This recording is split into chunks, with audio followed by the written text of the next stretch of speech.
Hello students, welcome to the class of accountancy. This is lecture number 3 of chapter number 6, issue of shares. I hope all the students are doing the questions related to the topic taught in the class. Students, these lectures are uploaded every day and you have to take these lectures on time, and every day you have to solve the questions related to the topic taught.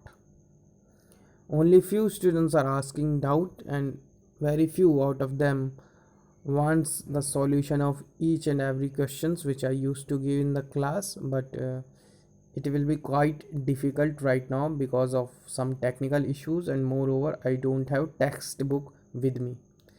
But each and every concept is covered in online classes, so you have to listen to me carefully. Moreover, the questions related to all the topics are also covered, so you have to do more and more questions for your practice, and the doubts of the students are entertained. So study every day. Now today we are going to start the new topic, that is issue of share at par and at premium.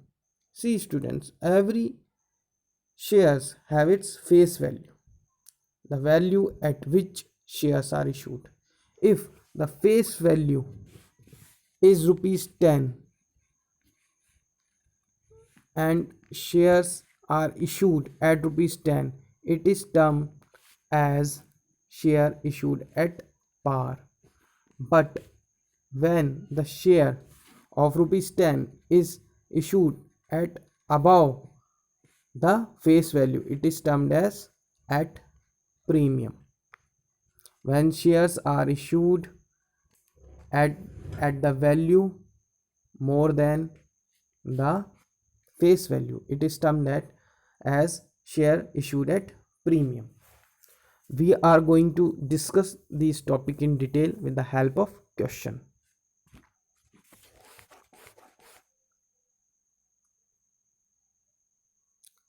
So this is the first question which we are going to deal today.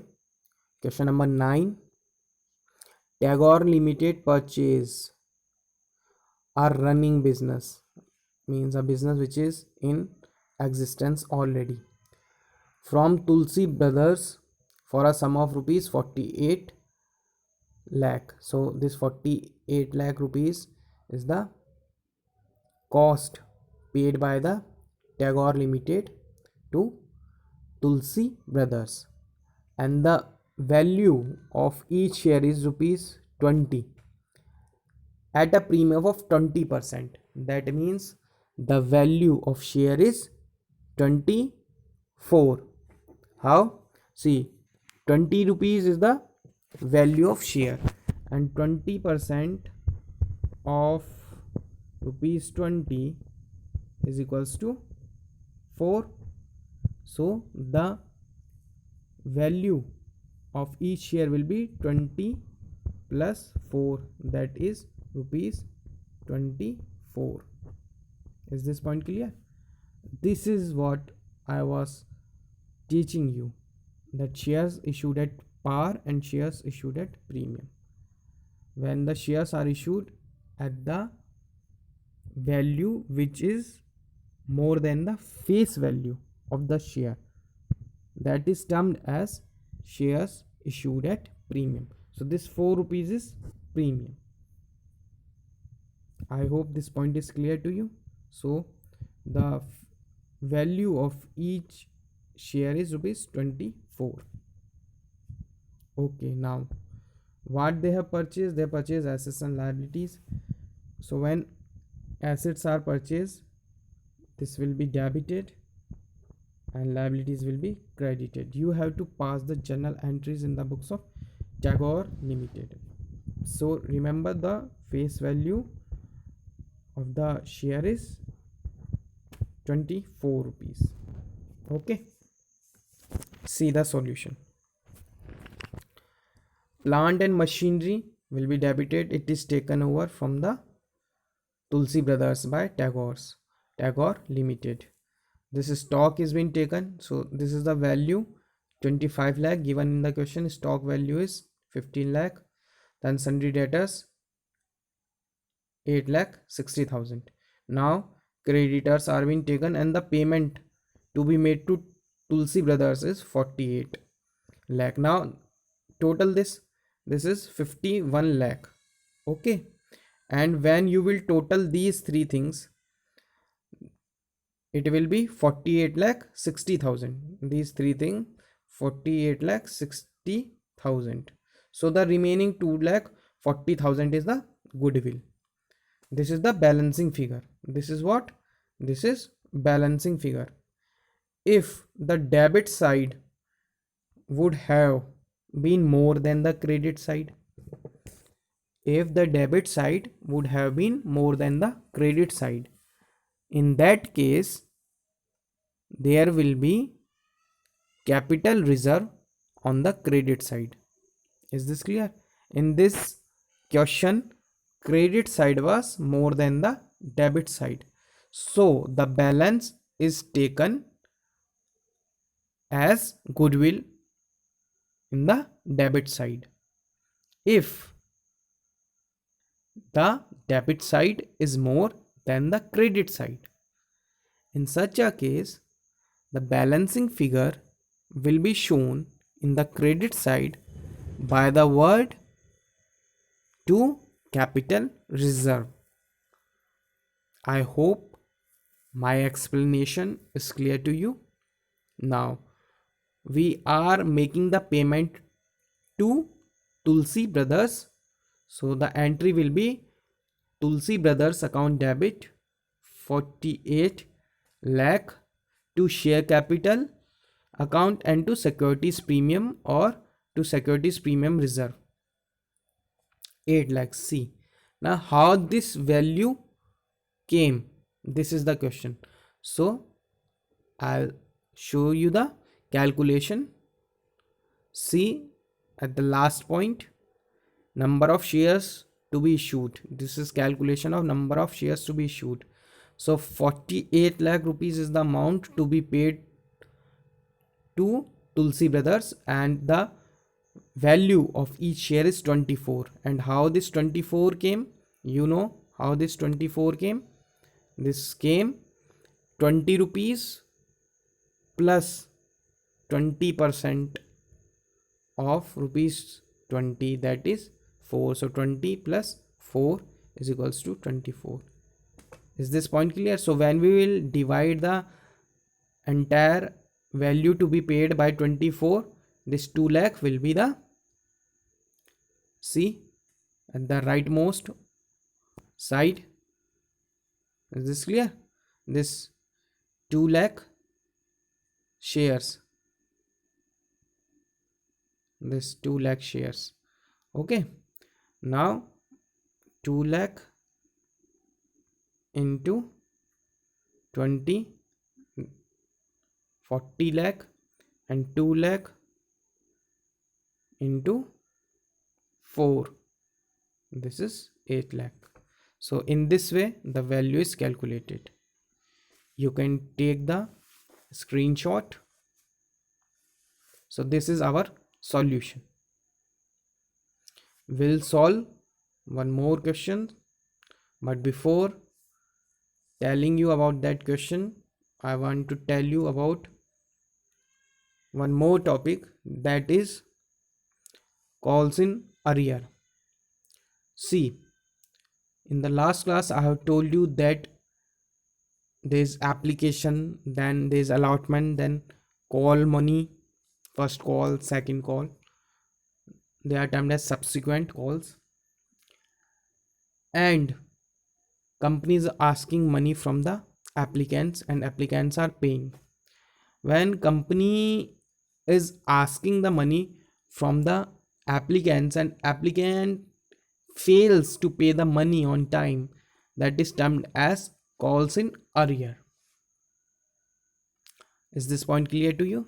जब भी share holder से पैसे मांगे जाएं और वो share holder पैसे time पे नहीं करता है, that is termed as calls in arrear.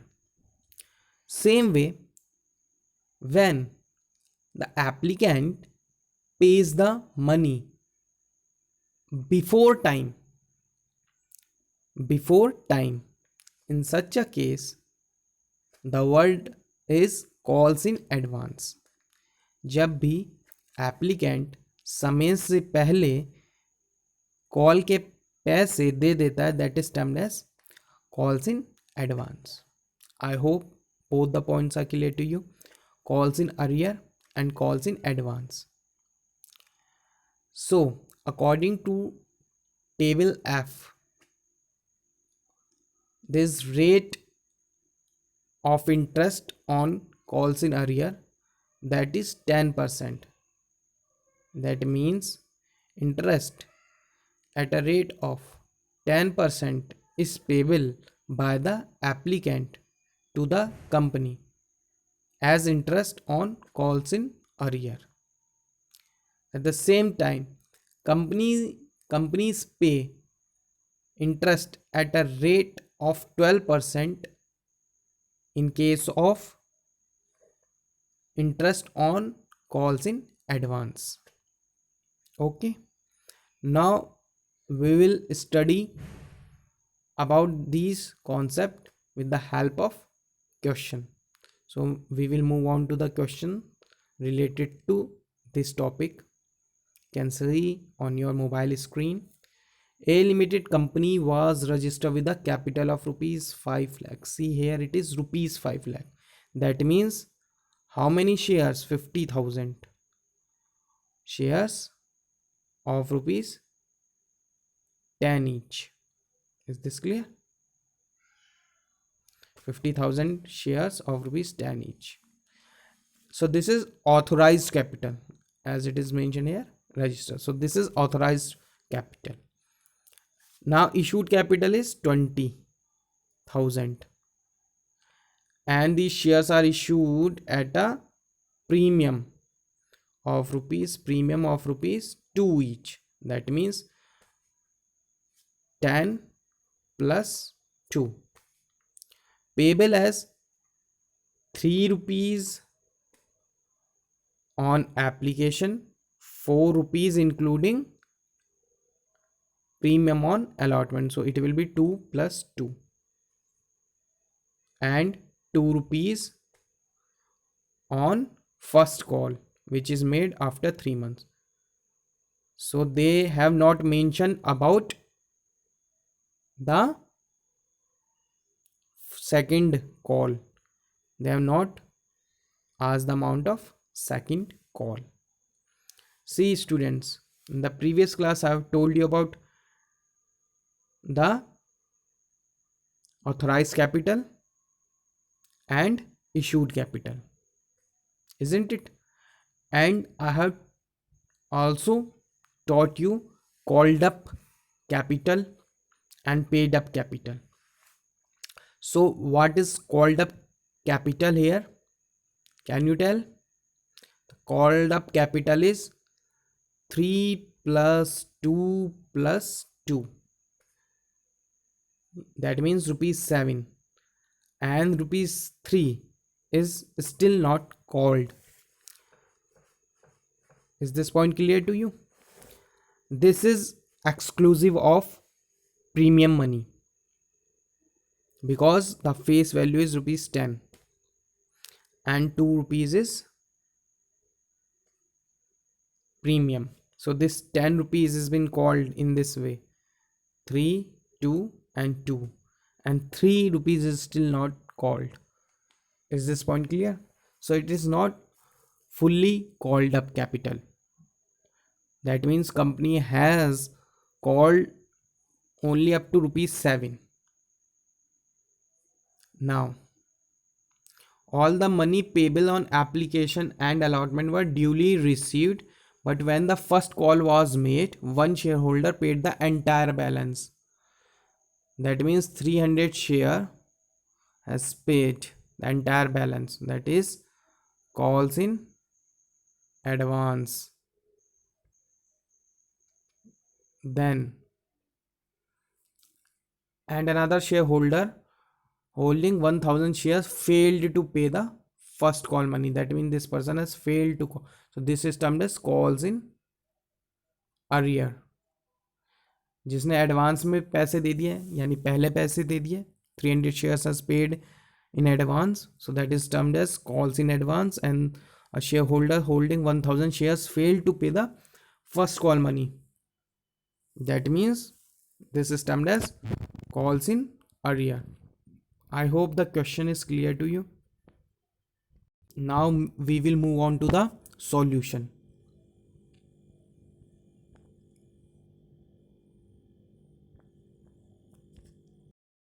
So here's the solution. So how many shares were issued? 20,000. See, don't get confused. Registered authorized capital. I will take issued capital because 20,000 was issued. And what was the amount on application? 3 rupees. So the first entry, bank account to share application. How this 60,000 came? 20,000 into 3. So this is 20,000 issued shares and 3 rupees is the amount on application. Is this point clear? Now I have not written the narration because the narrations are same. So you have to follow the same narrations which you studied in previous lecture, and you have to write narration. Don't leave narration. Okay, sir. So the next entry is share application to share capital. I hope these two entries are clear to you. After these two entries, the third entry is, yes, of allotment money due. So what will be the entry? Share allotment account debit to share capital account to securities premium reserve. This is new point to you, to securities premium reserve. See, when the shares are issued above the face value, that amount is termed as securities premium, and this amount is taken to securities premium reserve. Okay, so what was the number of shares? 20,000, and 4 rupees was the amount at allotment, 2 for face value and 2 for securities premium. So in this way the amount is calculated, being share allotment money due. Is this point clear to you? If it was not called at premium, so what entry we would have passed in that case? Yes, same entry, share allotment account debit to share capital account. Same entry means the entry which I taught you in the previous class. Okay, in that case securities premium reserve will not come. This is the only new thing which I have explained you. Okay, now the call money, sorry, now the money on the allotment will be received. So the entry will be bank account debit to share allotment account. Okay, with 80,000 rupees. Now the next entry will be share first call account debit to share capital. What was the amount? 2 rupees or 3 rupees? Just 2 rupees, yes, into 2. Is this clear? In this way we have calculated 40,000. Now do you remember 1000 shares have not paid the amount? So this 1000 shares into 2 will be termed as, yes, calls in arrear. See the solution. So the entry will be bank account debit calls in arrear, because this money is not received yet. 1000 share and 2 rupees each, so 2000 rupees. Out of this 40,000, 38 is being received, so bank account will be debited, and this 2000 is not received. This is calls in arrear. Okay, here is the narration. Being share first call money received except from 1000 shares at a rate rupees 2 each. At the same time, there are 300 shares who has paid the amount of second and final call as well. Now we have received how much? 3 plus 2 plus 2. Okay, 7 rupees. Out of 10 we have received 7 rupees. The remaining 3 rupees, remaining 3 rupees will make it 10. So this entry will be passed, this entry will be passed with 3 rupees, and the number of shares are 300 into 3, so 900 is the amount. These are the shareholders who have paid the money in advance. So the entry will be bank account debit to calls in advance account. So this is the journal entry for the question. Now regarding the presentation in the balance sheet, I will teach you, because that is separate concept. First of all, you focus at the journal entries and how the value is being calculated.